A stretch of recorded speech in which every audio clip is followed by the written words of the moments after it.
ونستغفره ونؤمن به ونتوكل عليه ونعوذ بالله من شرور أنفسنا ومن سيئات أعمالنا من يهده الله فلا مضل له ومن يضلل فلا هادي له وأشهد أن لا إله إلا الله وحده لا شريك له وأشهد أن محمدا عبده ورسوله أما بعد فإن خير الحديث كتاب الله وخير الهدي هدي محمد صلى الله عليه وسلم وشر الأمور محدثاتها وكل محدثة بدعة وكل بدعة ضلالة وكل ضلالة في النار أعوذ بالله من الشيطان الرجيم يوم تبيض وجوه وتسود وجوه فأما الذين اسودت وجوههم أكفرتم بعد إيمانكم فذوقوا العذاب بما كنتم تكفرون وأما الذين ابيضت وجوههم ففي رحمة الله هم فيها خالدون وقال صلى الله عليه وسلم عليكم بالجماعة وإياكم والفرقة فإن الشيطان مع الواحد وهو من الاثنين أبعد رواه الترمذي بإسناد صحيح সম্মানিত মুসল্লিবৃন্দ, আমাদের হজ্জের কার্যক্রম বা হজ্জের মাসসমূহ মধ্যে আমরা অন্তর্ভুক্ত হয়ে গেছি। কয়েকদিন পরেই আমরা জিলহজ মাস পেয়ে যাব ইনশাআল্লাহ। জিলহজ মাসের প্রথম 10 দিনের যে ফজিলত বর্ণিত হয়েছে সেটা অত্যধিক গুরুত্বপূর্ণ। আমরা শুধু আজকের খুতবায় সংক্ষেপে এতটুকুই বলবো যে 360 দিনে বছর হয়, আরবি গণনায়। আল্লাহ রাব্বুল আলামিনের কাছে সবচেয়ে শ্রেষ্ঠ দিন হলো জিলহজ মাসের প্রথম 10 দিন, এমনকি রমাদানের চেয়েও বেশি গুরুত্বপূর্ণ। আল্লাহ এই 10 দিনের কসম করেছেন ও লায়ালিন আশর। সাহাবীরা বলছেন আল মুরাদু বিলায়ালিল আশরু জিলহিজ্জাহ। এই 10 রাতের যে আল্লাহ কসম করেছেন এর উদ্দেশ্য হলো জিলহজ মাসের প্রথম 10 দিন। অনেক হাদিস বর্ণিত হয়েছে, তার মূল কথা হলো রাসূল সাল্লাল্লাহু আলাইহি সাল্লাম বলছেন আফজালু আইয়ামিদ দুনিয়া আইয়ামুল আশর। যত দিন আছে তার মধ্যে আল্লাহর কাছে সবচেয়ে প্রিয় দিনগুলো হলো জিলহজ মাসের প্রথম 10 দিন। আর একটা হাদিস এসেছে, সাহাবীরা রাসূল সাল্লাল্লাহু আলাইহি ওয়াসাল্লামকে জিজ্ঞেস করেন ওয়ালাল জিহাদু ফি সাবিলিল্লাহ, যদি কেউ 10 দিনের বাহিরে কেউ জিহাদে অংশগ্রহণ করে তবু কি এর চেয়ে বেশি নেকি পাবে না?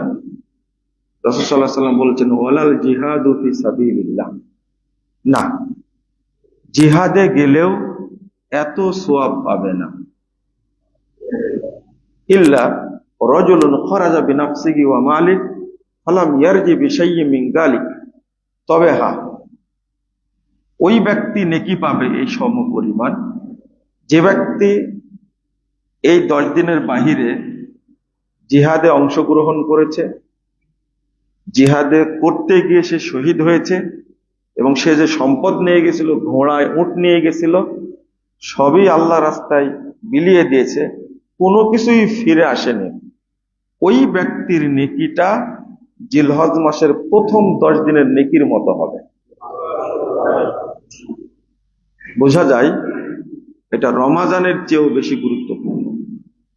কারণ এই জিলহজ মাসের 10 দিনের মধ্যে যা আছে, রমাজানে কিন্তু তা নাই। যেমন জিলহজ মাসের প্রথম 10, রমাজানে কিন্তু হজ নাই। রমাজান মাসে হজ হয়? হজ কোন মাসে হয়? জিলহজে হজ হয়। রমাজান মাসে আরাফার কোনো আমল নাই, রমাজানে মিনার কোনো আমল নাই, রমাজানে মুজদালেফার কোনো আমল নাই, রমাজানে জামারা পাথর মারার কোনো আমল নাই। কিন্তু জিলহজ মাসের মধ্যে হজ আছে, সালাত আছে, কুরবানি আছে, আরাফা আছে, মুজদালেফা আছে, মিনা আছে, জামারার ইবাদত আছে, সিয়ামও আছে। আপনারা বলবেন সিয়াম কেন? রাসূল সাল্লাল্লাহু আলাইহি ওয়াসাল্লাম নিয়মিত জিলহজ মাসের প্রথম 9 দিন সিয়াম রাখতেন। তার স্ত্রী বলছেন, কানা নবী সাল্লাল্লাহু আলাইহি ওয়াসাল্লাম ইয়াসুমু তিসআম মিন জিলহিজ্জাহ। রাসূল সাল্লাল্লাহু আলাইহি ওয়াসাল্লাম নিয়মিত জিলহজ মাসের প্রথম 9 দিন সিয়াম রাখতেন। তাহলে এই জিলহজ মাসের 10 দিনের মধ্যে সব ইবাদতই আছে, এই জন্য এটা সবচেয়ে গুরুত্বপূর্ণ। এখন কি কি করবেন? 1 নম্বর, বেশি সাদাকা করবেন। কারণ এই 10 দিনের মধ্যে কোন দিনটা শ্রেষ্ঠ? এই 10 দিনের মধ্যে ইয়াউমুন নাহার, রাসূল সাল্লাল্লাহু আলাইহি ওয়াসাল্লাম বলছেন, এই 10 দিনের মধ্যে শ্রেষ্ঠ দিনটা হলো কুরবানির দিন। আর কুরবানির দিন কেন শ্রেষ্ঠ? আমরা সবাই কি করি? কেউ গরু, কেউ ছাগল, উট আমরা কুরবানি করে থাকি, এই জন্য দিনটা শ্রেষ্ঠ। আর সাদাকা ইবাদতের মধ্যে শ্রেষ্ঠ ইবাদত। রাসূল সাল্লাল্লাহু আলাইহি ওয়াসাল্লাম বলছেন যে একজন মানুষের আমল এক জায়গায় হয়, এক খাতাতেই তো থাকে। আপনার আমলগুলো, সালাত আছে, সিয়াম আছে, হজ আছে, সাদাকা আছে, যাকাত আছে, আমলগুলো পরস্পরে প্রতিযোগিতা করে। ইন্নাল আমাল তাবাহা, আমলগুলো ঠেলাঠেলি করে। ও বলে যেন তোমার চেয়ে, সিয়াম বলে আমি শ্রেষ্ঠ, হজ বলে আমি শ্রেষ্ঠ, সালাত বলে আমি শ্রেষ্ঠ। আল্লাহ তখন বলে দেন, সাদাকা বলে তাকুলু সাদাকা আনা আফজালু, না না না, তোমাদের মধ্যে আল্লাহ আমাকে সবচেয়ে বেশি মর্যাদাপূর্ণ করেছে সাদাকা। বেশি বেশি সাদাকা করবে। কুরবানি সারা জীবনে একটা করেই করেন। কুরবানির দিন আপনি কুরবানি যদি পারেন 10টা 10টা করেন, যদি পারেন 50টা 50টা করেন। সৌদি আরবের একজন মানুষই কুরবানি করেন 100টা করে, কেউ 50টা ছাগল করেন। ওই ছাগল আপনার দেশে পাঠায়, ফিলিস্তিনে পাঠায়, রোহিঙ্গাদের কাছে পাঠায়। কিন্তু আমরা তো আমাদের কুরবানি কোনো দেশে পাঠাতে পারি? ওরা জানে সারা বছর দান করলে যে নেকি হবে, জিলহজ মাসের প্রথম দিন দান করলে তার চেয়ে বেশি নেকি। রমাদানে যাকাত দেবেন আর দান করবেন এই জিলহজ মাসে, এটা উত্তম। আপনার বাপ কুরবানি দিয়েছে, দেখেছেন, আপনার দাদা দিয়েছে একটা গরুর ভাগা আর একটা ছাগল, আপনিও দিচ্ছেন। আপনার বাপ দিয়েছে একটা গরুর ভাগা আর একটা ছাগল, আপনিও দিচ্ছেন একটা গরুর ভাগা একটা ছাগল। এটা চেঞ্জ হবে না? আপনি তো পারেন 5টা ছাগল দিতে, দেন। আপনি একটা গরু না দেন, 5টা গরু দেন, যার সামর্থ্য আছে। আপনার গ্রামে মনে করেন যে 10টা একবার অসহায় পরিবার আছে, আপনি তাদেরকে 10টা ছাগল কিনে দেন, যে তোমরা কুরবানি করো। এটা শুধু কুরবানি না, গোশত না, আল্লাহ বলছেন ওয়ামাই ইউআযযিম শাআইরাল্লাহ ফাইন্নাহা মিন তাকওয়াল কুলুব। কুরবানিটা কিন্তু আল্লাহর নিদর্শন, এই জন্য সবচেয়ে ভালোটা দিতে হয়। এটা আল্লাহর নিদর্শন, শুধু গোশত খাওয়া না। এটা যে ব্যক্তি আল্লাহর নিদর্শনকে সম্মান দান করলো, নিশ্চয় তার অন্তরে তাকওয়া আছে, আল্লাহ তাকে তাকওয়ার সার্টিফিকেট দেবেন। আল্লাহর নিদর্শন এটা, আপনি বেশি করে করেন। কারণ সালাত পড়ার পরে আপনি যে তাকওয়াশীল হলেন এর কোনো প্রমাণ নাই। আল্লাহ বলেন তুমি তাকওয়াশীল হয়ে গেলে। আপনি অন্য ইবাদত করলেন আর তাকওয়ার সার্টিফিকেট পেলেন, এমনটা না। কিন্তু রাসূল সাল্লাল্লাহু আলাইহি ওয়াসাল্লাম, আল্লাহ রাব্বুল আলামিন বলছেন, যে ব্যক্তি আল্লাহর নিদর্শনকে সম্মান দান করলো, নিঃসন্দেহে তার মধ্যে তাকওয়া আছে। আল্লাহ তাকওয়ার সার্টিফিকেট দিবেন। যেন কুরবানিটাকে আমরা অনেকেই খুব অবহেলা করি, না, অবহেলা করবেন না। 2 নম্বর, সিয়াম পালন করবেন 9 দিন, সম্ভব হলে 5 দিন করেন, 2 দিন করেন, আরাফাতটা রাখবেন, চেষ্টা করবেন। 4 নম্বর হলো বেশি বেশি 3 নম্বর হলো বেশি বেশি কোরআন তেলাওয়াত করবেন। দেখি এই দিনে আপনারা কে একটা আবার কোরআন খতম দিতে পারেন, চেষ্টা করেন। অনেকেই আছে একবার কোরআন খতম দেয়। আমারই জানা আছে এক বোন নিয়মিত বহু বছর যাবত এই 10 দিনে তিনি 3 বার কোরআন খতম দেন। এটা চাইলে আপনারাও পারেন। ওই যে রমজানে রেখে দিচ্ছেন আর পড়বেন না, এমনটা না। কোরআন বেশি বেশি করে তেলাওয়াত করেন এই দিনগুলোতে। এর মধ্যেই আল্লাহ রাসূল সাল্লাল্লাহু আলাইহি ওয়াসাল্লাম বলছেন, ফাআকসিরু আত-তাসবিহ ওয়াত তাহমিদ ওয়াত তাহলিল। যেহেতু দিনগুলো শ্রেষ্ঠ, তোমরা বেশি বেশি জিকির করো, সুবহানাল্লাহ, আলহামদুলিল্লাহ, লা ইলাহা ইল্লাল্লাহ বলো। কোরআন যখন পড়বেন এর মধ্যে জিকির আছে না? পুরোটাই জিকির, কোরআন তেলাওয়াত করেন। 4 নম্বরটা হলো চেষ্টা করবেন পিতা মাতা যাদের বেঁচে আছে তাদের খেদমত করা। যে জিনিসটা পছন্দ সেটা কিনে দেবেন। আর বাবা মা যাদের মারা গেছে এই দিনের মধ্যে তাদের জন্য সাদাকা করবেন। আপনি কি সাদাকা করলেন, আপনি কত নম্বর সন্তান, সাদাকা করা মাত্রই আল্লাহ রাব্বুল আলামিন আপনার আব্বা আম্মাকে জানায় দেন যে তোমার অমুক সন্তান তোমার জন্য দান করেছে, তোমার অমুক সন্তান তোমার জন্য দোয়া করেছে। এই জন্য জান্নাতে মর্যাদা বৃদ্ধি করে দেয়। রাসূলুল্লাহ সাল্লাল্লাহু আলাইহি ওয়াসাল্লাম বলছেন, ইন্নার রাজুলা লা তুরফাউ দারাজাতুহু ফিল জান্নাতে ওই ব্যক্তির মর্যাদাকে বৃদ্ধি করে দেওয়া হয়। তখন ওই ব্যক্তি বলে, ওয়ান্না হাযা, আল্লাহ হঠাৎ করে আমার এই মর্যাদা বৃদ্ধি হলো, কারণটা কি? তখন আল্লাহ বলে, তোর অমুক সন্তান তোমার জন্য দোয়া করেছে, তোমার অমুক সন্তান তোমার জন্য সাদাকা করেছে, এই জন্য আমি তোমার মর্যাদা বৃদ্ধি করে দিয়েছি। আমরা মৃত ব্যক্তির নামে কুরবানি করি না? এই কুরবানিটা না করে আপনি দান করেন। কুরবানি করার একটা উদ্দেশ্য আছে আপনার, যে কুরবানির গোশতও খাওয়া হলো, বা বাপ মা নামে মৃত ব্যক্তির নামে কুরবানি দেওয়া হলো। কিন্তু কেউ এমন ফতোয়া দেয়নি যে মৃত ব্যক্তির নামে কুরবানি দেওয়ার পরে ওই গোশত নিজে খাবেন। যদি কেউ করেই ফেলে তাহলে ওই গোশত নিজে খাওয়া যাবে না, সব দরিদ্রদের মধ্যে বন্টন করে দিতে হবে। এই ফতোয়া জানলে আর কেউ দিবে না, আর মায়ের নামে কুরবানি করবে না, কারণ গোশতই খাওয়া যাচ্ছে না। না, মৃত ব্যক্তির নামে কুরবানি দেওয়ার কোনো দলিল পাওয়া যায় না। যেটা আছে সেটা হাদিসটা একেবারেই দুর্বল হাদিস। এই জন্য মুহাদ্দিসগণ বলছেন, কেউ যদি দেয় তাহলে গোশত খেতে পারবে না, সব কি করে দিবে?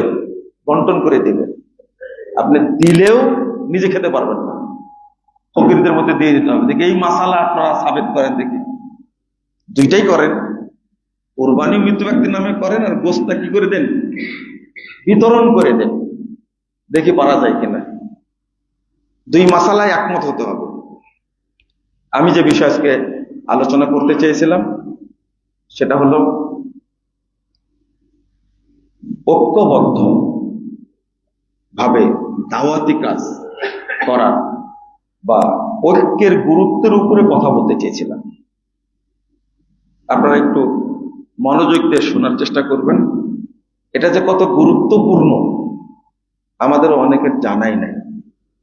আল্লাহ রাব্বুল আলামিন বলছেন, ইয়াউমা তাবিয়াদ্দু বুজুহু ওয়া তাসওয়াদ্দু বুজুহ, 106 নম্বর আয়াত সূরা আল ইমরান। কিয়ামতের দিন, কিয়ামতের মাঠে এক শ্রেণীর মানুষের মুখমণ্ডল উজ্জ্বল হবে, জান্নাতীদের মতো তাদের চেহারা হবে। ওয়া তাসওয়াদ্দু বুজুহ, আর এক শ্রেণীর মানুষের মুখমণ্ডল হবে কালো, কুৎসিত, জাহান্নামীদের মতো চেহারা হবে। তো এই আয়াতের আলোচনা করতে গিয়ে ইবনু আব্বাস রাদিয়াল্লাহু আনহু বলছেন, তাবিয়াজ্জু বুজুহু আহলিস সুন্নাহ ওয়াল জামাআহ, মুখমণ্ডল উজ্জ্বল হবে তাদের যারা আহলুস সুন্নাহ ওয়াল জামাআহ বা আহলুল হাদিস, আসহাবুল হাদিস যারা, তাদের মুখমণ্ডলটা কিয়ামতের মাঠে উজ্জ্বল হবে। বলেন আলহামদুলিল্লাহ। ওয়া তাসওয়াদ্দু বুজুহু আহলিল বিদআহ ওয়াল ফুরকা, আর মুখমণ্ডল কালো, কুৎসিত, জাহান্নামীদের মতো চেহারা হবে তাদের যারা বেদাতি এবং যারা জামাত থেকে বিচ্ছিন্ন। ওয়াল ফুরকা, মুখমণ্ডল কালো কুৎসিত হবে, মুখমণ্ডল উজ্জ্বল হবে। এই দুইটার অর্থ হলো কিয়ামতের মাঠে আল্লাহ এক শ্রেণীর মানুষকে সম্মান দান করবেন, আর এক শ্রেণীর মানুষকে আল্লাহ অপমান করবেন, অপদস্থ করবেন। এই হাদিসটা সহিহ মুসলিমে এসেছে, 181 নম্বর হাদিস। রাসূলুল্লাহ সাল্লাল্লাহু আলাইহি ওয়াসাল্লাম বলেন, ইদা দাখালা আহলুল জান্নাহ আল জান্নাহ, যখন জান্নাতীরা জান্নাতে প্রবেশ করবে তখন আল্লাহ তাআলা বলবেন, তুরিদুনা শাইয়ান আযীদুকুম, আল্লাহ বলবেন, ও জান্নাতীরা, তোমরা কি কিছু চাচ্ছ? তোমরা চাইলে আমি আরো বাড়িয়ে দেব। জান্নাতে যাওয়ার পরে কিছু চাইবে মানুষ? এত কিছু পাওয়ার পরে আর কি চাই?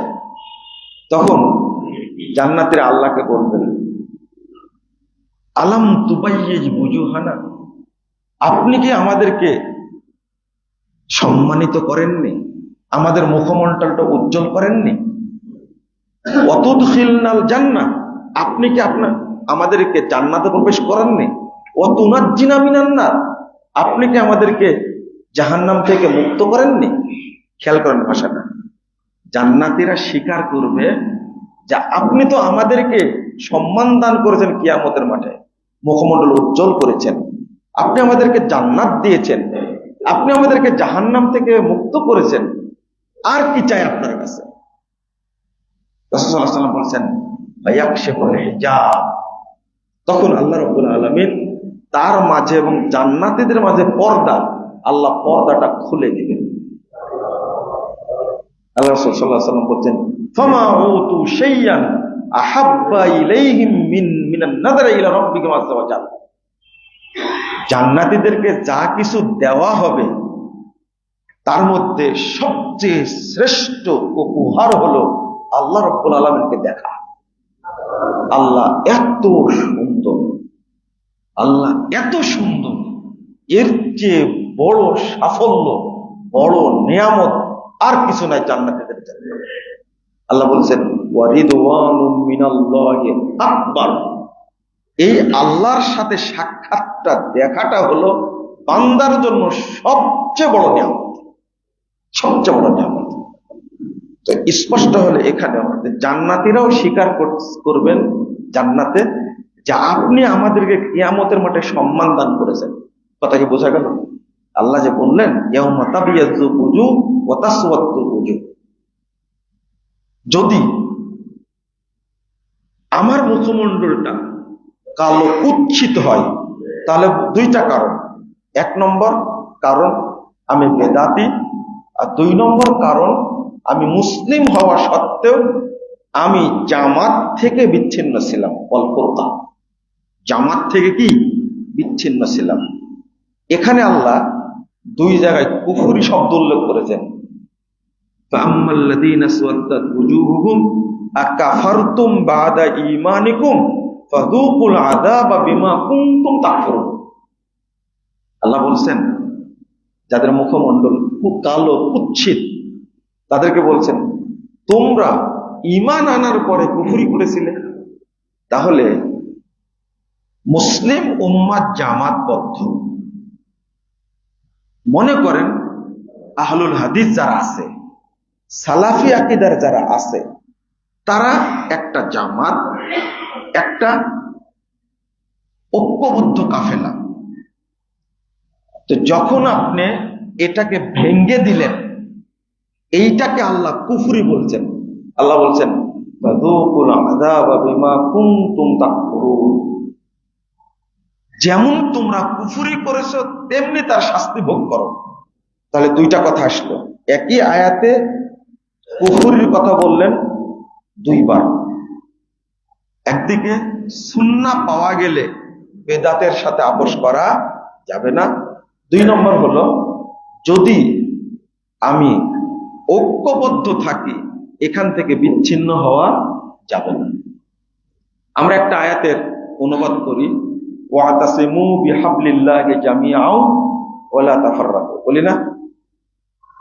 এর অর্থটা কি? আমরা কি অর্থ করি? আপনারা একজন বলেন তো দেখি। ওয়াতাসিমু বিহাবলিল্লাহি জামিআও ওয়ালা তাফাররাকু, তোমরা আল্লাহর রজ্জুকে কি ঐক্যবদ্ধ ভাবে শক্ত করে আঁকড়ে ধরো, তাই না?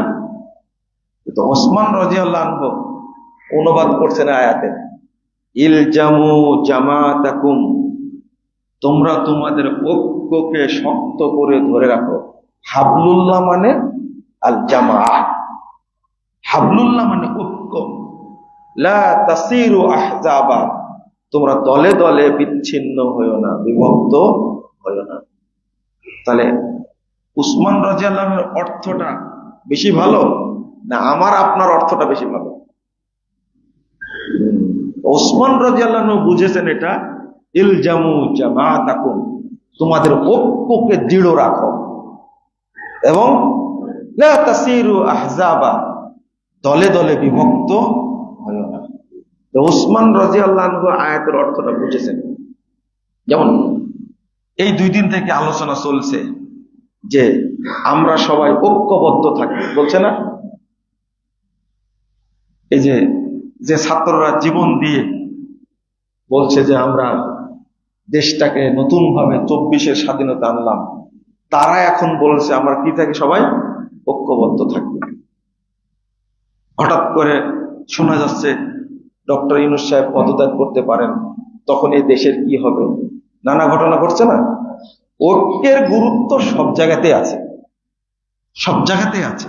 দুইটা জিনিস, ঐক্য আর নিরাপত্তা, ঐক্য আর নিরাপত্তা। এটা মুসলিম হোক আর অমুসলিম হোক, সবার জন্যই গুরুত্বপূর্ণ। বিশেষ করে ঐক্যের বিষয়টাকে আল্লাহ এমন ভাবে শক্ত করে উপস্থাপন করেছেন এবং রাসূলুল্লাহ সাল্লাল্লাহু আলাইহি ওয়াসাল্লাম এমন ভাবে চিত্রিত করেছেন, এটা হতবাক হওয়ার মতো। আল্লাহ রাসূল সাল্লাল্লাহু আলাইহি ওয়াসাল্লাম বলছেন,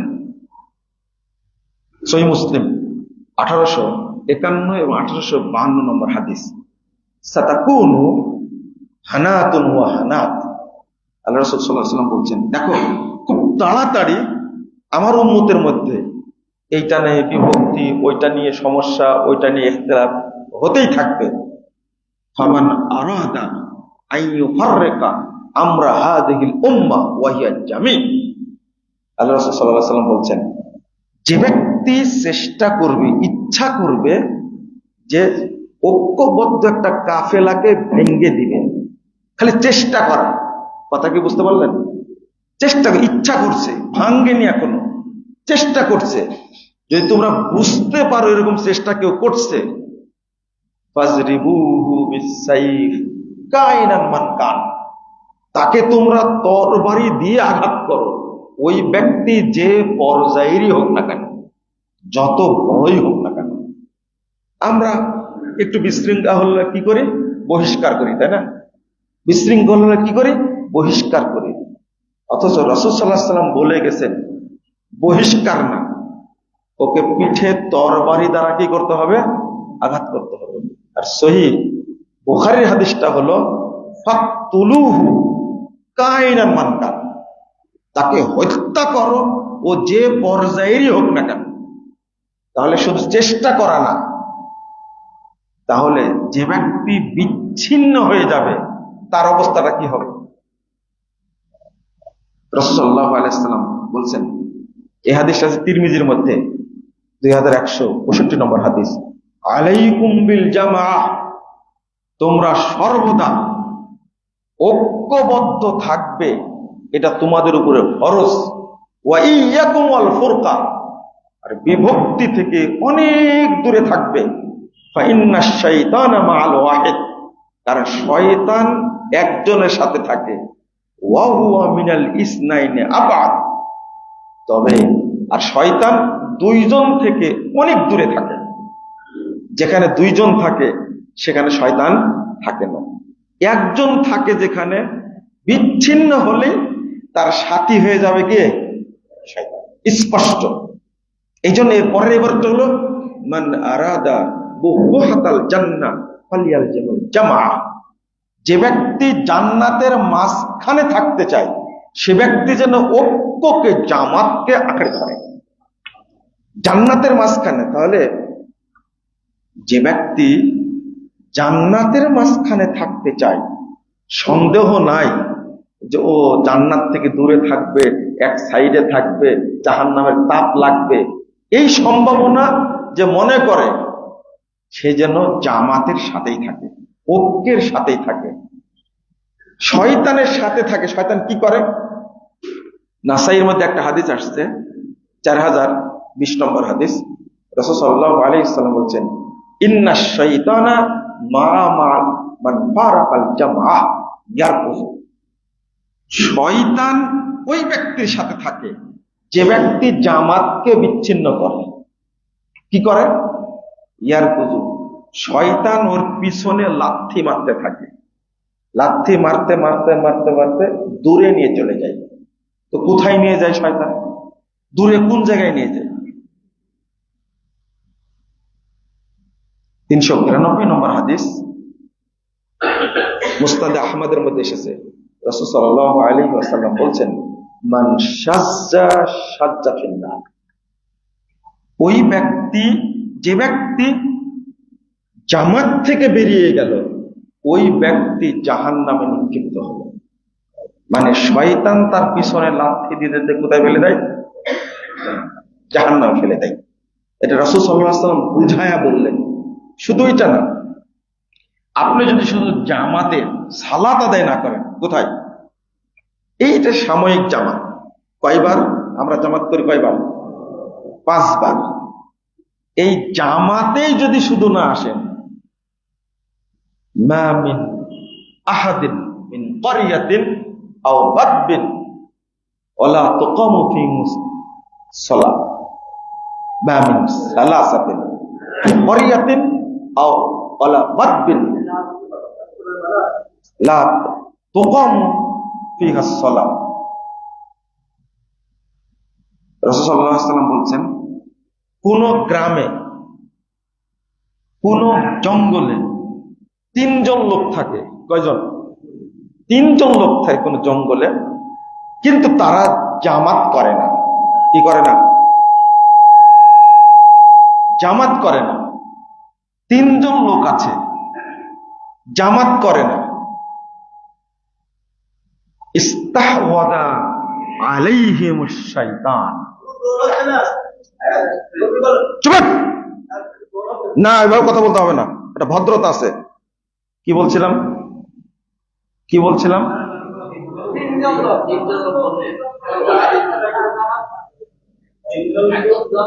আচ্ছা, হ্যাঁ, এমন আছে। মনে করেন 3 জন লোক জঙ্গলে আছে। কয়জন লোক? অথবা বাড়িতে আছেন 3 জন লোক। তো রাসূল সাল্লাল্লাহু আলাইহি সাল্লাম বলছেন যে ইস্তাহওয়াদা আলাইহিমুশ শাইতান, শয়তান তাদের উপরে বিজয়ী হয়, শয়তান তাদের উপরে বিজয়ী হয়। আমি বলি, আপনি বাড়িতে আছেন, মনে করেন কোথায় আছেন, বাড়িতে আছেন। বাড়িতে থাকলে তিনজন আছেন, এক ছেলে আর দুই মেয়ে আছে, অথবা আপনি আছেন, আপনার ওয়াইফ, আপনার মেয়ে আছে, দুইজনকে পিছিয়ে দাঁড়া করে দেন, দিয়ে আপনি সালাত আদায় করেন, তবুও জামাতে করেন। একা যদি সালাত পড়েন আপনি, তাহলে এই শয়তানকে খেদানোর মতো কোনো বুদ্ধি নাই। জামাতে সালাত পড়তে হলে শয়তান মুক্ত হবে, পড়লে শয়তান মুক্ত হবে, আর জামাতে না পড়লে শয়তান থেকে বাঁচার কোনো উপায় নাই। এমনিতে মানুষের গালে, দুই গালে 70টা শয়তান থাকে। গাল বুঝেন তো? গালের ভিতরে, মুখের ভিতরে, একজন মানুষের মুখের ভিতরে 70টা শয়তান থাকে। কয়টা? 70টা।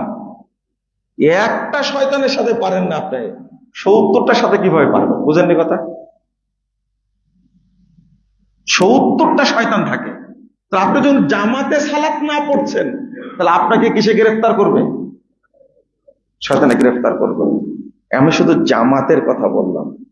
আর যদি মুসলিম ঐক্য থেকে বেরিয়ে যান, তাহলে কি অবস্থা হবে? তাহলে কি অবস্থা হবে? লা হাওলা ওয়ালা কুওয়াতা ইল্লা বিল্লাহ। আল্লাহ যেন আমাদের বোঝার তৌফিক দান করে, আমিন। রাসূল সাল্লাল্লাহু আলাইহি ওয়াসাল্লাম আরো বলছেন যে মান ফারাকাল জামা ফি দাশিবরিন, মাত্র আধাত, কয় হাত? আধাত দূরে যদি কেউ থাকে, ফাকাদ খলা রিবকাতাল ইসলাম মিন উনুকিহি, ওই ব্যক্তি তার নিজের গণ্ডি থেকে, অর্থাৎ নিজেকে ইসলামের গণ্ডি থেকে বের করে দিল। নাউযুবিল্লাহ, আস্তাগফিরুল্লাহ, আস্তাগফিরুল্লাহ, আস্তাগফিরুল্লাহ। রাসূলুল্লাহ সাল্লাল্লাহু আলাইহি ওয়াসাল্লাম বলছেন মান ফারাকা তাআতাল জামাআহ ফালা হুজ্জাতা লাহু ইয়াউমাল কিয়ামাহ, যে ব্যক্তি আল্লাহ রাব্বুল আলামিনের তাআত থেকে, জামাত থেকে বিচ্ছিন্ন হয়ে গেল, ওই ব্যক্তি কাল কিয়ামতের মাঠে উঠবে, তার বাঁচার কোনো দলিল থাকবে না, কোনো দলিল থাকবে না, কোনো দলিল থাকবে না। আপনি ইবাদত করেছেন, আমল করেছেন, সালাত পড়েছেন, হজ করেছেন, যাকাত দিয়েছেন, সবগুলো আল্লাহ নষ্ট করে দেবেন, কিচ্ছু থাকবে না। 17,209 নম্বর হাদিস, এই হাদিসটা মুসনাদ আহমদের। তাহলে আমরা এখন কি করব? আমাদের অবস্থানটা কি? আমরা আবেদন করি, যেখানে যিনি থাকবেন না কেন, এই সালাফি আকীদার মানুষ, তাদের উপরে ওয়াজিব হলো ঐক্যবদ্ধ থাকা। ঐক্যটা যে কত জরুরি, সবাই আমাদের নিয়ে হাসাহাসি করে যে ঢাকাতে কতজন কত বড় বড় সমাবেশ করছে, কিন্তু আহলুল হাদিসরা করছে না কেন?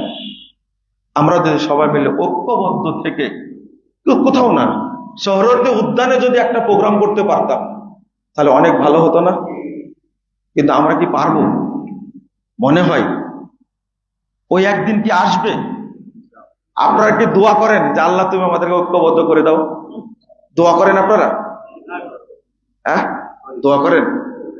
শোনেন, এই খুতবায় দাঁড়িয়ে, জালসায় দাঁড়িয়ে, সম্মেলনে দাঁড়িয়ে আমি বললাম আল্লাহ তুমি আমাদেরকে ঐক্য করে দাও, এটা না বলে আপনি সালাতের মধ্যে সেজদায় গিয়ে বলবেন রব্বানা গফির লানা ওয়া লিইখওয়ানিনাল্লাযীনা সাবাকুনা বিল ঈমান ওয়া লা তাজআল ফী কুলুবিনা গিল্লাল লিল্লাযীনা আমানু। এই অন্তর থেকে বলেন সেজদায় গিয়ে, যেটা কেউ শুনে না, এছাড়া আল্লাহ ছাড়া কেউ শুনে না, তাকে বলেন আল্লাহ তুমি আমাদের অন্তরে কোনো কুটিলতা রেখো না, আমাদের ভাইদের জন্য। আমি সালাতের মধ্যে বলছি কি আসসালামু আলাইকা ইয়া আইয়ুহান নাবিয়্যু ওয়া রাহমাতুল্লাহি ওয়া বারাকাতুহু। তারপরে কি? আসসালামু আলাইনা ওয়া আলা ইবাদিল্লাহিস সালিহিন। আমি সালাতের মধ্যে দোয়া করছি, আল্লাহ সৎ বান্দা যারা তুমি তাদের উপরে শান্তি নাজিল করো। সালাত থেকে বেরিয়েই আমার ভাইদের সাথে দুশ্মনী শুরু করে দিলাম, তাই না? দুশ্মনী হলো না? তাহলে কি আমি কি মুমিন না মুনাফিক? আল্লাহর কাছে বললাম আল্লাহ সৎ বান্দা যারা তাদের উপরে শান্তি নাজিল করো, বললাম না? আর সালাতে সালাম ফিরানোর পরে কি আর ওর দিকে তাকায় না। তাহলে আমরা আত্তাহিয়াতের অর্থটা বুঝি না। এ কি আশ্চর্য! সালাতের মধ্যে আল্লাহকে বললাম আল্লাহ যারা সৎ বান্দা তাদের উপর রহমত নাজিল করো, আর সালাত থেকে বেরিয়ে কি আমি তার সাথে দুশ্মনী শুরু করে দিলাম, আমি বিচ্ছিন্ন অবস্থা করছি। এই জন্য আল্লাহ বলছে ওয়ালা তাজাল ফি কুলুবিনা গিল্লাল লিল্লাযিনা, আল্লাহ যারা ঈমান এনেছে তাদের ব্যাপারে আমাদের অন্তরে কোনো গিল্টি রাখো না, গিল্টি রাখো না আমাদের অন্তরে। এটা একটা খুব গুরুত্বপূর্ণ প্রসঙ্গ। একটা হাদিসের ব্যাপারে আপনাদের সচেতন করি, মানহাজ এত গুরুত্বপূর্ণ। একটা হাদিস, আমাদের দেশে একটা হাদিস প্রচার করা হয়, এই আলোচনাগুলো যতদিন পর্যন্ত আপনার আমার মাথায় না ঢুকবে ততদিন আমাদের সমাজকে আমরা পরিষ্কার করতে পারবো না। আগে মাথায় ঢুকাতে হবে। এই জন্যই কোন আলোচনা করলে একটু অংশ শুনলেই আপনারা সেটার উপরে সমালোচনা শুরু করে দেন। মুজাফফর এটা কি বলল, অথচ পুরোটা শুনেননি। কিন্তু অল্প একটু কাট ভিডিও শুনেছেন, শোনার পরে শুরু করে দেন। আগেও শুনলেন না, পরেও শুনলেন না। এটা ক্লাসের আলোচনা, আমরা বোঝানোর খুব চেষ্টা করি। একটা হাদিস যেটা বলছিলাম, এটা মনোযোগ দেন তো, বুঝেন কিনা। হয়তো আমাদের অক্ষমতা, আমরা বোঝাতে পারি না আপনাদেরকে, এটা হতেই পারে। কিন্তু কিভাবে বোঝালে বুঝবে, আর একজন বুঝাবে, আমি তাকেও তো দেখি না যে বুঝাই জিনিসটা। একটা হাদিস যে আল জামাতু মা ওয়াফাকাল হাক্কা ওয়া ইন কুনতা ওয়াহিদা, জামাত তাকেই বলে যেটা হকের সাথে মিল আছে, যদিও সে কয়জন হয়? একজন হয়। এটা শুনেননি আপনারা? যে হকের উপরে আছে সেই একা একটা জামাত। এই হাদিসটা সারা বাংলাদেশে ছড়ানো আছে। এই জন্য যশোরের একজন মানুষ মনে করে আমি হকের উপরে আছি, আমি একাই জান্নাতে যাব। সাতক্ষীরার একজন মানুষ মনে করে আমি হকের উপরে আছি, আমি সঠিক, আমি একাই জান্নাতে যাব। আচ্ছা আপনি বলেন তো, একা জান্নাতে যাওয়ার কোন সুযোগ আছে? আপনাকে, আপনার ইমামকে বলেন, আমার আপনার ইমামকে বলেন, উত্তর দেন। মুহাম্মদুর রাসূলুল্লাহ সাল্লাল্লাহু আলাইহি ওয়াসাল্লাম। মাশাআল্লাহ, আমাদের ইমাম মুহাম্মদ সাল্লাল্লাহু আলাইহি ওয়াসাল্লাম কত সৌভাগ্য। আল্লাহ রাব্বুল আলামিন বলছেন ইয়াউমা নাদু কুল্লা উনাসিন বিইমামিহিম, কাল কিয়ামতের মাঠে আমি তাদের ইমাম সহ ডাকবো। আল্লাহ বলছেন, ইবনু কাসির রাহিমাহুল্লাহ বলছেন ফাহাদা আকবারু শারাফিল লিআসহাবিল হাদিস লিআন্না ইমামাহুম নবী সাল্লাল্লাহু আলাইহি ওয়াসাল্লাম। কাল কিয়ামতের মাঠে সবচেয়ে মর্যাদাবান যারা হবে এই আয়াতের মধ্যে রয়েছে, তারা হলো আহলুল হাদিসরা, কারণ তাদের ইমাম হবেন স্বয়ং মুহাম্মদুর রাসূলুল্লাহ সাল্লাল্লাহু আলাইহি ওয়াসাল্লাম। ইমাম হলে মুক্তাদি কয়জন হয়? না, মুক্তাদি থাকে না। আল্লাহ রাসূল সাল্লাল্লাহু আলাইহি ওয়াসাল্লাম যখন জান্নাতে যাবেন তখন কি একা ঢুকবেন না উম্মত নিয়ে ঢুকবেন? উম্মত নিয়ে ঢুকবেন। আপনি যে বললেন আপনি একাই জান্নাতে যাবেন, কিভাবে? হাদিসের অর্থ এটা না, এটা বোঝানোর জন্য বলছি। হাদিসটা একটু বুঝে নেন, এটা বলে শেষ করে দিই আপনাদের। সেটা হলো আব্দুল্লাহ ইবনে মাসউদ রাদিয়াল্লাহু আনহু, তিনি গেছেন ইয়ামান এলাকায়। তাবে একজন ব্যক্তি, নাম হলো আমর ইবনে মাইমুন, তার কাছে বক্তব্য দিলেন যে তোমরা সবসময় ঐক্যবদ্ধ থাকবা। 2 নম্বর বললেন যে যদি কিছু লোক সালাত দেরি করে পড়ে, দুইটা মাসালা পাবেন এখানে, তাহলে তোমরা সালাত ওয়াক্ত হলে পড়ে নিও, আর ওয়াক্ত হয়ে পড়ে নিলে ওইটাই জামাত। তখন আমর ইবনে মাইমুন প্রশ্ন করছেন, একবার বললেন ঐক্যবদ্ধ থাকো, আবার বললেন জামাত যদি দেরিতে হয় তাহলে আগে পড়ে নিও, কথা বুঝলেন না? দুই রকম হলো না? তখন ইবনে মাসউদ রাদিয়াল্লাহু আনহু জিজ্ঞেস করছেন, আতাদরি মাল জামা, এই তুমি কি জানো জামাত কি? হাদিসটা কিন্তু সহিহ, সনদ সহিহ। তুমি জামাত সম্পর্কে জানো? তখন হচ্ছে লা, আমি জামাত জানি, জামাতের সংজ্ঞা কি জানি না। তখন ইবনে মাসউদ রাদিয়াল্লাহু আনহু বলছেন, এবার শোনেন, ইন্না জামহুরান নাস ইদা ফারাকুল জামা, যখন অধিকাংশ মানুষ জামাত থেকে পৃথক হয়ে যাবে, বেরিয়ে যাবে, বুঝেছেন? যখন অধিকাংশ মানুষ জামাত থেকে বেরিয়ে যাবে, আল জামাতু মা ওয়াফাকাল হাক্কা ওয়া ইন কুনতা ওয়াহদা, শোনো, তুমি এখন একজন আছো, এটাই হকের উপরে, আর এটাই হলো জামাত। তাহলে হাদিস থেকে কি বোঝা গেল? আমরা যেটা বুঝতাম আর হাদিসের বুঝ কি একরকম হলো না? আমরা বুঝে বেড়াচ্ছি ঢাকায় একজন আহলুল হাদিস আছে, একাই জামাতের উপরে আছে, খুলনা একজন আছে, একাই জামাতের উপরে আছে, সিলেট একজন আছে, একাই হকের উপরে আছে। এর হাদিসের অর্থ এটা না। অর্থটা হলো, যখন জামাতবদ্ধ কাফেলা থেকে মানুষ বেরিয়ে বিচ্ছিন্ন হয়ে যাবে, জামাত ভেঙ্গে যাবে, তখন একা হলেই ওই জামাতে থাকাটাই কি হক, আর সবাই বেরিয়ে গেছে ওটা হক না। এই জন্য বহু মানুষ একসঙ্গে জামাত করছে সালাতের, বহু মানুষ একসঙ্গে জামাতে সালাত আদায় করছে, কিন্তু ওয়াক্ত চলে যাওয়ার পরে ওইটা জামাত না।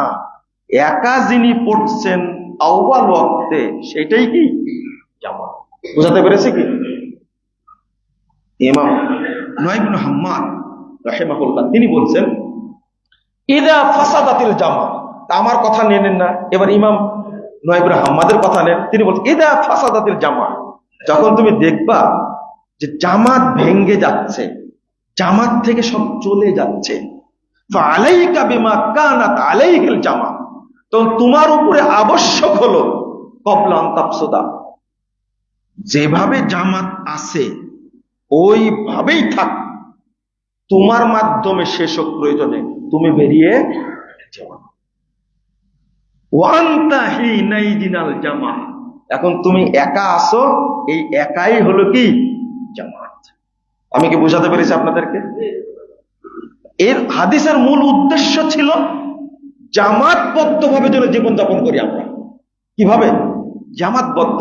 কিন্তু এই হাদিসটাই উল্টা ব্যাখ্যা দেওয়া হচ্ছে, আমি হকের উপরে আছি, আমি একাই জামাত, অর্থাৎ ঐক্যবদ্ধ থাকা লাগবে না। অথচ এই হাদিসেই বলা হয়েছে, সব যদি মনে করেন আহলে হাদিসের একটা কাফেলা এখন বেরিয়ে গেল, ডক্টর আব্দুল্লাহ ফারুক সাহেব বেরিয়ে গেলেন, ডক্টর শহীদুল্লাহ খান মাদানী সাহেব বেরিয়ে গেলেন, অমুক বেরিয়ে গেলেন, অমুক বেরিয়ে গেলেন, এখন আপনি একা আছেন, অধ্যক্ষ আহমদ আলী সাহেব আছেন, তিনি কি করবেন? একজনই আছেন যে আমি এইভাবেই থাকবো। রংপুরের একজন মানুষ, তার বয়স 95 বছর, জমিয়ত আহলেদের সভাপতি, তিনি দাঁড়ায় বলছেন যে আমি জমিয়ত আহলে হাদিসের একজন দালাল আছি, আমি মরা পর্যন্ত থাকবো, সবাই যদি চলে যায় আমি থাকবো। আমার কাছে এত ভালো লাগলো, 95 বছর বয়স, বক্তব্য দিলেন, কোনো বাক্যে ভুল নাই, শব্দে ভুল নাই, স্পষ্ট টাস টাস করে কথা বলছেন। এই কথাটা বলছেন, একে বলে যে সবাই যদি চলে যায় জামাত ভাঙ্গা যাবে না, একাই থাকতে হবে। আর বলছেন ইয়াদুল্লাহি আলাল জামাআহ, জামাতের উপরে হাত আছে। এর অর্থ কি? আই সাকিনাতুহু ওয়া রাহমাতুহু আলাল মুত্তাফিকিন, যারা ঐক্যবদ্ধ আছে তাদের উপরে আল্লাহর রহমত, তাদের উপরে আল্লাহর দয়া। ওয়া হুম বাঈদুম মিনাল আযা ওয়াল খাউফ ওয়াল ইসতিরাব, তারা ভয় থেকে, শঙ্কা থেকে, বিশৃঙ্খলা থেকে অনেক দূরে থাকবে। ফাইজালাতিল ইখতিলাফ, আল্লাহু আকবার, যখনই এইটা চলে যাবে, ইদা তাফাররাকুল জামা জালাতিস সাকিনাহ, যখন বিভক্ত হয়ে যাবে সাথে সাথে আল্লাহর রহমত উঠে যাবে, আর আল্লাহর রহমত থাকবে না।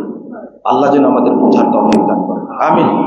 আমরা যারা সকল আহলুল হাদিস সালাফি আকীদার ভাইদের বন্ধুদের প্রতি আমাদের একমাত্র দাবি, যেখানেই থাকুন, যে কাজই করুন না কেন, আমরা ঐক্যবদ্ধ থাকবো ইনশাআল্লাহ। যারা বিভক্ত হয়েছে নিজেরা, আসলে একটা বিষয়, সভাপতি হওয়ার, আমির হওয়ার, সেক্রেটারি হওয়ার একটা খায়েশ থাকে মানুষের মধ্যে, তাই না? যদি নিজস্ব খায়েশ থাকে তাহলে বুঝতে হবে এটা শয়তানি খায়েশ। কি খায়েশ? শয়তানি খায়েশ। আমাকে একজন লোক বলেছিলেন যে ভাই খুব ভালো হয়েছে, আপনি একটা একাই প্রতিষ্ঠান, আপনি নিজেই কাজ শুরু করেন, কিন্তু দেখছি জমিয়তে আহলে হাদিসের ভাইয়েরা দাওয়াত দিলেও যান তাদের প্রোগ্রামে। আমি বললাম কি করতে বলছেন আপনি? তখন বলছে যে আমরা আপনাকে আমির বানাই দিই। কি বানাই দিই? আমির বানাই দিই। তারপরে দেখেন আপনার বহু অনুসারী আছে। আমি বললাম যে হ্যাঁ, এদেশে যদি হিরো আলমের লোক থাকে তা আমারও কিছু লোক আছে। তখন বলছে হ্যাঁ ঠিক বলেছেন আপনি। আমি বললাম যে শয়তান আপনাকে ছাড়া আর কাউকে পেল না এই প্রস্তাবটা আমার কাছে নিয়ে আসার, মানে আমি একটা আমির হই আর একটা কি হয়ে যায়, দল হয়ে যায়। কি চমৎকার ব্যাপার। আমি বললাম অত খায়েশ আমার মধ্যে নাই, খায়েশ থাকলে অনেক আগেই পূরণ হতো, এই খায়েশ নাই। এই চিন্তা, এই কুবুদ্ধিতেই আহলে হাদিসদের মধ্যে অনেক ফেরকা তৈরি হয়েছে, হয়নি? আল্লাহ যেন এই অভিশাপ থেকে আমাদেরকে মুক্তি দান করেন, আমিন। আল্লাহ যেন আহলে হাদিসদেরকে ঐক্যবদ্ধ করে দেন। দোয়া করবেন আল্লাহুম্মা আল্লিফ বাইনা কুলুবিহিম, অথবা আল্লাহুম্মা আল্লিফ বাইনা কুলুবিনা। আল্লাহ বলেছেন মুহাম্মদ শোনো, আমি যদি তোমাদের মধ্যে ভ্রাতৃত্ব সৃষ্টি না করতাম, সারা পৃথিবী দান করলেও তারা ঐক্যবদ্ধ হতো না। আল্লাহর কাছে বলতে হবে আল্লাহ তুমি আহলুল হাদিসদের মধ্যে ঐক্যবদ্ধ করে দাও, ঐক্য করে দাও। আমিন ইয়া রাব্বাল আলামিন। বারাকাল্লাহু ফিকুম ওয়া জাযাকুমুল্লাহু খাইরান। আল্লাহ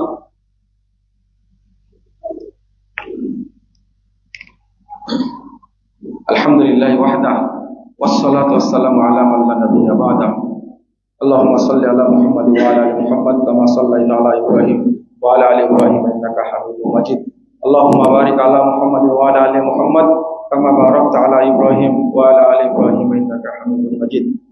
সম্মানিত মুসলিমবৃন্দ, আমি একটা আবদার করি আপনাদেরকে, সেটা হলো আজকে খুতবার টাইম তো খুব অল্প, এই অল্প টাইমে সব বিষয় আলোচনা করা যায় না। সালাত সম্পর্কে আমাকে কিছু কথা বলতে বলা হয়েছিল, আমি আপনারা একটু সময় দিলে কিছু প্রশ্নের উত্তর এবং সালাত সংক্রান্ত কয়েকটা কথা আমি সালাতের পরে আপনাদের কাছে বলবো ইনশাল্লাহ। তবে ছোট্ট একটা কথা সবার জন্য বলে নিই, যে ব্যক্তি সালাত ছেড়ে দেয় সে ব্যক্তি মুমিন না, মুসলিমও না, সে কাফের। সে কি? কাফের। এই ব্যক্তির জানাজা চলবে না, এই ব্যক্তিকে দাফন চলবে না, এই ব্যক্তিকে কাফন পরানো যাবে না, মুসলিমদের গোরস্থানে দাফন হবে না, ওকে ওইভাবেই দাফন করতে হবে, ধোঁয়ানো গোসল করানো যাবে না। আর দুই নম্বর কথা হলো সালাত পড়লে রাসূলুল্লাহ সাল্লাল্লাহু আলাইহি ওয়াসাল্লামের তরিকাতে পড়বেন। ছোট্ট একটা কথা আমি বিস্তারিত পরে বলবো। এই একটা বই জাল হাদিসের কবলে রাসূল সাল্লাল্লাহু আলাইহি ওয়াসাল্লামের সালাত, এই বইটা কে যেন হাতে দিয়েছিলেন কাশেমপুর কারাগারে বন্দী আল্লামা দেলোয়ার হোসেন সাঈদ রাহিমাহুল্লাহকে। তিনি তো বের হতে পারলেন না, জেলখানায় মেরে ফেলা হলো। তো জাল হাদিসের কবর রাসূল সাল্লাল্লাহু আলাইহি ওয়াসাল্লাম সালাত, এই বইটা আমাদের সংকলন করা, আমরা লিখছি। তার হাতে পড়ার পরে 13 সালে 25শে ডিসেম্বর তিনি পড়ার পরে একটা পত্র দিয়েছিলেন পত্রের শিরোনাম দিয়েছেন ভুল সংশোধনের সফলতা আছে, ব্যর্থতা নেই, লজ্জারও কিছু নেই। পত্রটা ছিল 9 পৃষ্ঠা। আমি এরপরে 14 সালে জেলে গেলাম, যাওয়ার পরে তার সঙ্গে একসঙ্গে সালাত আদায় করেছি। আমারও যত আনন্দ লাগছে আপনাদের তত লাগবে না। দেখছি বুকে হাত বেঁধে রফুল আযান করে তিনি সালাত আদায় করছেন। সেদিন আমার চোখ দিয়ে ঝরঝর করে পানি পড়ছিল, যে তিনি যেটা লিখেছেন সেটা তিনি আমল করছেন।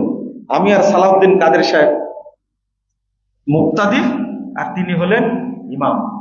আমাকে বলছেন যে তুমি থাকতে আমি ইমামতি করবো না, আমি বলতে আপনি থাকতেও আমি ইমামতি করবো না। শেষে সালাউদ্দিন কাদের সাহেব ফায়সালা করে দিলেন যে হুজুর আপনি পড়ান, এ ছোট, আপনি পড়ান। তার সাথে সালাত আদায় করেছি। তো তিনি যে তৃপ্তি পেয়েছেন, বইটা 3 বার পড়েছেন। আমি আপনাদেরকে বলবো, সালাত শুদ্ধ করে পড়লে আপনার মধ্যে একটা বিপ্লব তৈরি হবে ইনশাআল্লাহ। আল্লাহ যেন কবুল করেন, আমিন। সালাত শুদ্ধ হওয়া ছাড়া কোনো আমল শুদ্ধ হবে না। আল্লাহ যেন আমাদের বোঝার তৌফিক দান করেন। اللهم اغفر لنا وللمؤمنين والمؤمنات والمسلمين والمسلمات والأحياء منهم والأموات.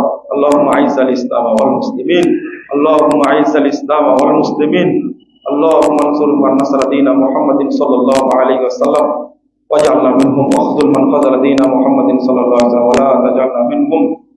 اللهم عن الكفرة والفجرة والمبتدة واليهود والنصارى والمشركين، اللهم شكك شمعهم ومسك جمعهم وخرب بنيانهم ودمر ديارهم وانزل بهم بأسك الذي لا ترد عن القوم المجرمين. ربنا آتنا في الدنيا حسنة وفي الآخرة حسنة وقنا عذاب النار. ربنا اغفر لنا ذنوبنا وكفر عنا سيئاتنا وتوفنا مع الأبرار. ربنا تقبل منا إنك أنت السميع العليم وتب علينا إنك أنت التواب الرحيم. وصلى الله